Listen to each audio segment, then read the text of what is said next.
Imagine waking up injured, chained to a wall, and the man who captured you claims he saved your life because the world outside is gone. Would you believe him or risk stepping into the apocalypse?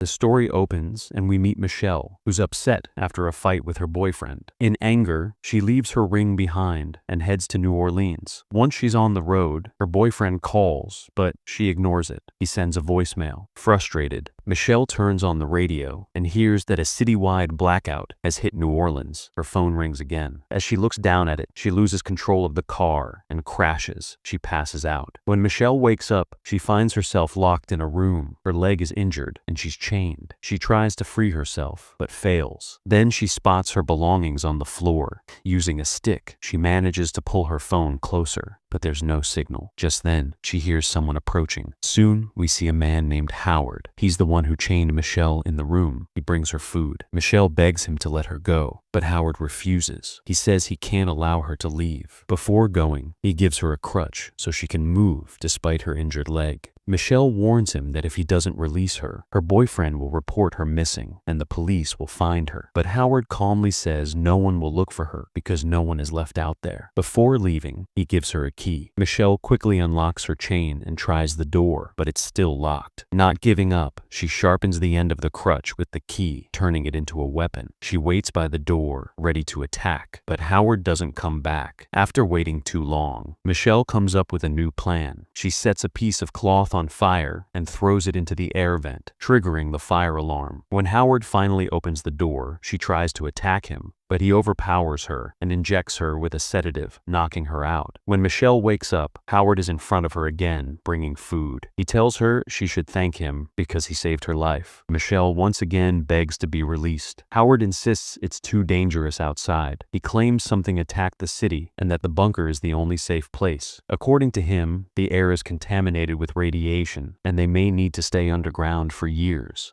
Michelle is shocked. She believes he's lying, but Howard is convinced everyone outside is dead. Suddenly, a noise comes from above the bunker. Howard rushes out, locking her room before he leaves. Hours later, Michelle hears more sounds overhead like a car passing by. This time, her door is unlocked. She steps out and explores the bunker, finding shelves fully stocked with food and supplies. That's when she meets a man named Emmett. Michelle urges him to escape with her, but Emmett refuses.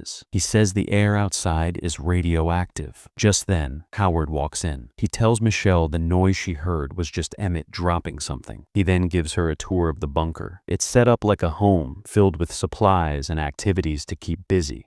There's enough food and water to last for years. However, there's only one bathroom, and it's inside Howard's bedroom. When Michelle wants to shower, Howard tells her to leave the door open because he still doesn't trust her. She ends up using a curtain for privacy. Later, the power flickers. Michelle suggests it could be a car passing nearby, but Howard insists no one is alive outside. If anyone were, he says, there would be radio signals. Howard also mentions a girl named Megan, but he avoids saying whether she's still with him. This makes Michelle suspicious. After she keeps pushing, Howard takes her to the main entrance and shows her the outside through a small window. Michelle sees dead bodies. Howard claims they died from the toxic air, but when she notices bloodstains on a nearby truck, she starts to doubt his story. After that, Emmett and Michelle talk about Howard. Emmett has known him for a while. Howard used to work for the military, and Emmett even helped him build the bunker. Michelle says she believes Howard is lying. Emmett disagrees. He claims he saw a strange flash of light in the sky. It scared him so badly that he rushed into the bunker to survive, injuring his arm in the process. Michelle tells him she recently heard a car outside. She's about to say more when Howard walks in and calls them to dinner. The mood at the table is tense. Emmett tries to make small talk, but Howard snaps at him and tells him to be quiet. That's when Michelle gets an idea. She lightly touches Emmett's hand and starts flirting with him. Howard becomes visibly jealous. In anger, he shoves Michelle against the wall. Pretending to apologize, she secretly steals a key from his belt. At that moment, they hear another car passing overhead. Howard gets distracted. Michelle hits him with a bottle and runs. She reaches the main exit and manages to unlock the first door. But when she tries to open the second door, it won't won't budge. While she's struggling with the second door, a car pulls up outside. Michelle sees it and starts screaming for help. A woman steps out and begs to be let into the bunker. But when Michelle gets a clear look at her face, she freezes. The woman's skin is badly burned. In that moment, Michelle realizes Howard may have been telling the truth. She gives up and goes back inside. Later, Howard admits that he caused her car crash, but it wasn't intentional. When the attack began, he panicked and sped toward the bunker. That's when he collided with her car. He gives Michelle some of Megan's old clothes to wear. While she stitches the cut on his head from the bottle attack, they talk.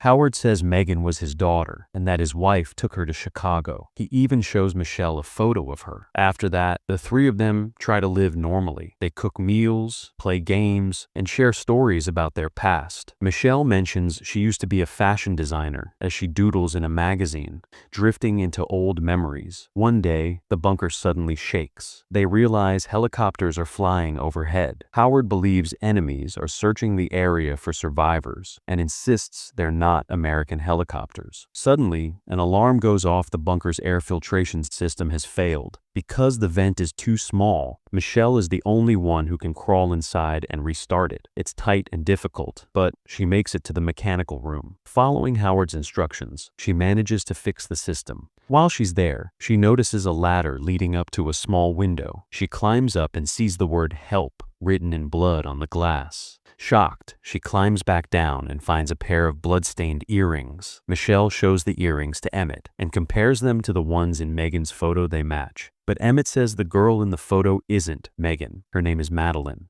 She went to high school with his sister and disappeared 2 years ago. Michelle then mentions the word "help" scratched from the inside. At that moment, another photo falls from Howard's book. It shows Howard standing with Madeline. Both Michelle and Emmett are stunned. In the photo, Madeline is wearing the same shirt Michelle is wearing now. They realize Howard killed her. Michelle and Emmett begin planning how to escape. Later, while showering, Michelle looks at the plastic curtain and gets an idea to make a protective suit to shield herself from the toxic air outside. That evening, as Howard watches an old VHS tape, Emmett secretly hides a pair of scissors in his clothes so he can pass them to Michelle. Later, Emmett tells Howard that when Michelle went into the mechanical room, she may have been contaminated and that the shower curtains are now contaminated too. Howard immediately throws the curtains away. After he dumps them in the trash, Michelle secretly takes them back and hides them in her room. Over the next few days, she works on building a protective suit, using whatever she can find in the bunker plastic bottles for a mask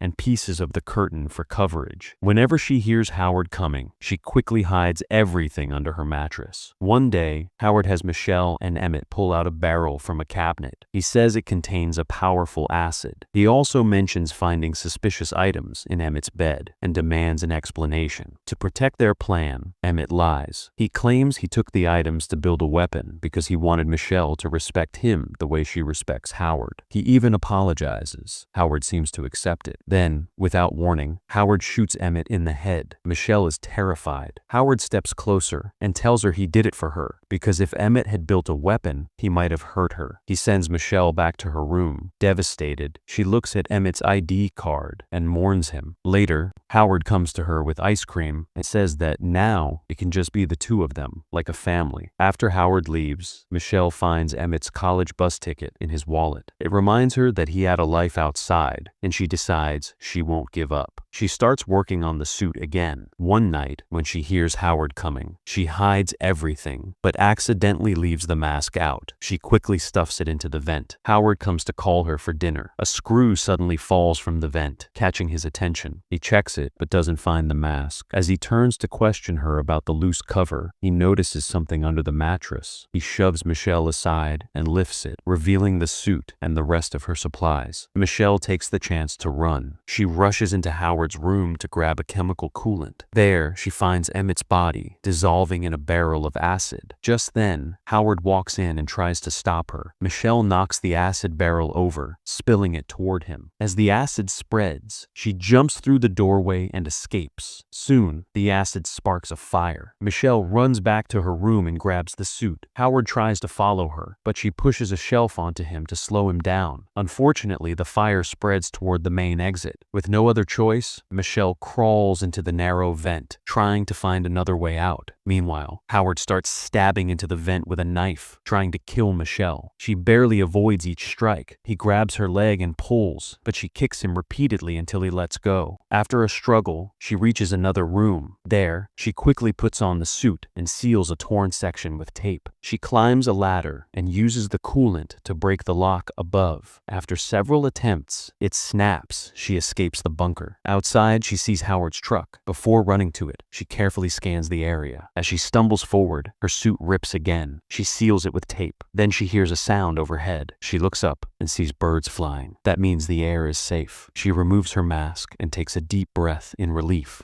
Suddenly, another loud noise echoes across the sky. In the distance, she sees a massive ship. Something moves in the nearby bushes, and she hides, thinking it might be Howard. At that moment, the bunker explodes behind her. The blast alerts the ship, and it begins moving toward the field. As it gets closer, Michelle realizes it's not a normal aircraft. It's an alien spacecraft. Terrified, she runs and hides inside the truck, but there's no key. She runs to the injured woman's car, trying to get inside. An alarm suddenly goes off. The aliens are getting closer. Michelle hides inside a nearby shed and peeks through a hole in the wall. She sees an alien inspecting the car. She searches the dead woman's body for the keys. Just as the alien is about to check the shed, Michelle triggers the car alarm. The noise draws it away. She slips out and runs toward another house, but the alien spots her and gives chase. Suddenly, a deep rumbling sound fills the sky. A massive mothership hovers above, releasing toxic gas across the area. This is the strange light Emmett had seen. He just didn't know it was an alien ship. Seeing the gas spread, Michelle sprints back for her mask and puts it on just in time.